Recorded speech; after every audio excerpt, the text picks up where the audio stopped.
he was the Deputy Secretary of Finance in Mantralaya, did full service. Now his son, who is now looking after Yuva Vidya Mission, who is a player. I want you to recite after me. Say, "Oh God, O God, bless all with health and wealth.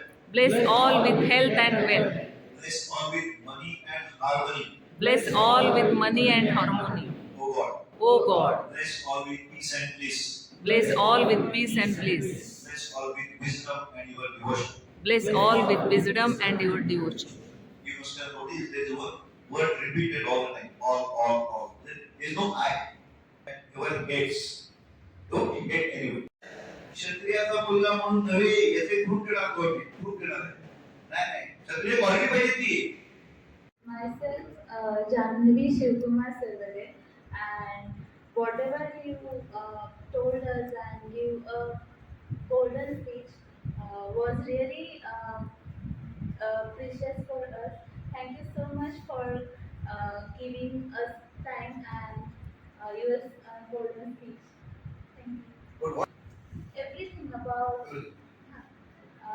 you talk about धड. मी माझ्या आजोबांकडून माझ्या बाबांकडून माझी पूर्ण family तुम्हाला खूप follow करते आणि खूप रिस्पेक्ट अरे वा. करते. त्यांच्याकडून मी तुमचं नाव खूपदा ऐकलं होतं आणि आतापर्यंत जे म्हणजे फॅमिलीचे आईस प्रॉब्लेम झाले आहेत माझ्या आजीपासून ते माझ्यापर्यंत ते नंददीपमध्येच झाले आहेत. सो थँक्यू त्यासाठी. आणि तुम्ही आलात जेव्हा मी तुम्हाला बघितलं तेव्हा खूप भारी वाटलं की तुमच्याकडून आज लेक्चर मिळणार आहे. सो मी घरी जाऊन हे सांगणार पण आहे आणि माझे आजोबा पर्सनली तुम्हाला ओळखतात.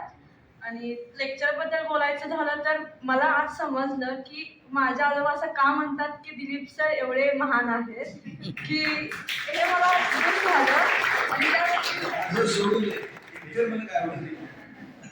लेक्चर तर खूप म्हणजे प्रत्येक गोष्ट ती बारीक असो मोठी असो खूप चांगली होती, इन्स्पायरिंग होती आणि व्हिडिओज तर मस्त होते. बट तुमचं एक्झिस्टन्स खूप मला अजिबात पेशंट असल्यामुळे चांगलं बोलणारच नाही. माझं नाव जय दांडगे आहे. माझी मम्मी पण डॉक्टर आहे. सर तुम्ही ओळखत असाल डॉक्टर समाधान Dandge.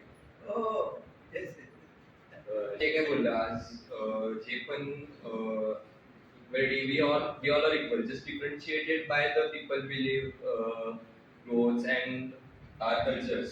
But the thing is, आपण ह्युमनच आहात आणि सगळ्यांच्या ब्लड आहे जे लाल कलरचं आहे आणि व्हेरी गुड. मॅडमने सांगितलं तसं गेले 2.5 तास आपणच पावती मिळालेली आहे. सरांनी इतक्या छान सुंदर पद्धतीने ह्युमन व्हॅल्यूज सांगितलेले आहेत. असं ऐकत असताना आपल्या आयुष्यात घडणारे प्रसंग आपल्या डोळ्यासमोर येत असतात. परवाच एक लेख वाचला वीणा पाटील यांचा, सप्तरंगला आला होता. त्यांनी एक त्याच्यामध्ये नीरव सर बोलत होते तेव्हा ते मला आठवलं. रतनजी टाटा पण नुकतंच त्यांचं निधन झालं. त्यांच्याबद्दलचा किस्सा त्यांनी सांगितला. त्यांचे असिस्टंट्स त्यांच्या समोर जायचे आणि त्यांना एखादा निर्णय विचारायचे